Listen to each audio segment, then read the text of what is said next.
আজকে লাহামগুলো পাকামো, লাহামগুলো ধুইছি, লাহামগুলো বয়েলিংয়ে বসাই দিছি। ঠিক আছে, বয়েলিংয়ে বসাই দিলাম, বয়েলিংয়েতে থাকবে সব মশলাগুলো দিলাম।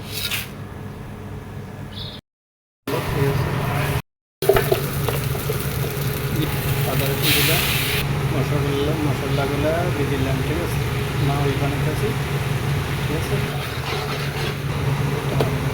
ডাইলগুলো আগে ভিজে রাখলাম, সাকিয়ে লইলাম, দিয়ে দিলাম সব। ঠিক আছে, এমনি কালার আসি গেছে, তাহলে এটা ভালো করে কষা লাগে। ঠিক আছে, দেখতে থাকুন, হয়ে গেল কষানি। ঠিক আছে, কষানি হয়ে গেল। ঠিক আছে,